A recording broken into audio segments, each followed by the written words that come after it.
You are not alone. Europe is standing with you, by you, in the defense of freedom. L'eurodéputé français Raphaël Glucksmann commence par cette phrase symbolique face à la présidente taïwanaise Tsai Ing-wen lors de sa visite le 4 novembre 2021 avec 6 autres eurodéputés. Situation inédite, c'est la première visite officielle de représentants du Parlement européen à Taïwan. Elle met en lumière un changement d'attitude de l'Union européenne en faveur d'un rapprochement avec Taipei. Derrière eux se tient le drapeau de Taïwan, mais celui-ci est contesté par la République populaire de Chine, tout comme le statut politique de Taïwan. Taïwan est séparée de la Chine depuis 7 décennies, mais elle considère toujours l'île comme étant une partie de son territoire. Tsai Ing-wen, leader indépendantiste tout juste réélu en 2020, avertissait Pékin « Taïwan est déjà un pays indépendant ».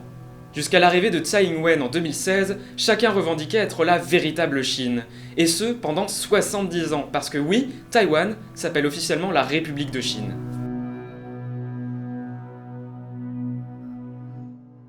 En 1947, la République de Chine, alors au pouvoir sur le continent, est en proie à une guerre civile menée par les communistes de Mao Tse-tung. Ils prennent l'avantage et repoussent les troupes du gouvernement nationaliste du Kuomintang mené par Chiang Kai-shek. En octobre 1949, Mao proclame la République populaire de Chine et en décembre suivant, le gouvernement nationaliste s'exile sur une île, la province de Taïwan. Chiang Kai-shek installe alors une dictature autoritaire sur l'île. Durant 38 ans, on parle de terreur blanche. En 1971, c'est une douche froide pour la République de Chine à Taïwan. L'ONU fait une proposition, la résolution 2758, pour remplacer le siège occupé par Taïwan par celui de la République populaire de Chine. Malgré le vote contre cette mesure des États-Unis, la résolution est approuvée. C'est une victoire stratégique pour la Chine communiste. La République de Chine en exil à Taïwan est alors exclue de l'ONU et perd toute reconnaissance internationale au profit de Pékin. En 1975, c'est la mort de Chiang Kai-shek, alors président à vie. S'ensuit une fin du parti unique avec l'autorisation d'un premier parti d'opposition à Taïwan, le Parti démocrate progressiste. Deux coalitions politiques vont alors se faire face.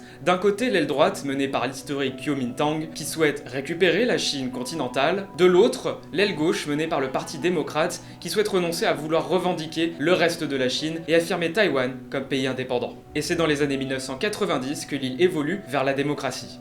En janvier 2016, le Parti démocrate progressiste remporte à la fois les élections présidentielles et législatives, ce qui ne s'était encore jamais produit. L'indépendantiste Tsai Ing-wen devient la première femme présidente de la République de Chine, autrement dit Taïwan. Même si les tensions entre la Chine continentale et Taïwan sont présentes depuis leur séparation en 1949, ces tensions s'accentuent depuis quelques années. Elles se matérialisent par des interventions militaires de Pékin dans les eaux et dans l'espace aérien taïwanais. Depuis janvier, près de 900 interventions, dont 150 le mois dernier, ont violé l'espace aérien d'identification taïwanais. Depuis l'arrivée au pouvoir de Xi Jinping en 2013, la Chine se montre de plus en plus agressive et tend à étendre de plus en plus son influence, notamment en mer de Chine où se trouve Taïwan. À savoir, Pékin a toujours considéré Taïwan comme l'une des 23 provinces constituant la Chine et a bien l'intention de la réunir pacifiquement d'ici 2027.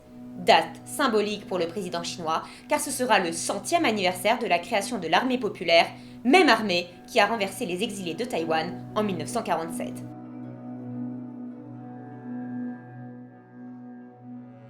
Même si aujourd'hui la Chine est militairement plus puissante que Taïwan, la petite Chine démocratique a de puissants alliés. D'abord, un allié historique, les États-Unis, qui ont de suite réagi le mois dernier et ont affirmé qu'ils étaient prêts à défendre militairement Taïwan face à toute attaque venant de Pékin. Des soldats américains sont même stationnés sur l'île depuis le mois dernier. Taïwan peut également compter sur le soutien du Japon et depuis peu, comme on l'a vu, de l'Union européenne. Ils ont montré leur soutien à Taïwan en affirmant leur détermination à ne pas laisser s'expandre la Chine dans l'Indo-Pacifique, zone très stratégique et donc très convoitée actuellement. On peut alors se demander si cet unilatéralisme de Pékin dans la mer de Chine et particulièrement autour de Taïwan est seulement une énième démonstration de la puissance de la Chine communiste pour mettre la pression et tester la réponse militaire et diplomatique de Taïwan, ou est-il le signe d'un début d'une nouvelle guerre froide ? Mais les spécialistes le disent, un conflit armé serait très dangereux pour la Chine continentale, qui pourrait être plus pénalisée qu'autre chose si une partie du monde lui tourne le dos, notamment sur le plan économique.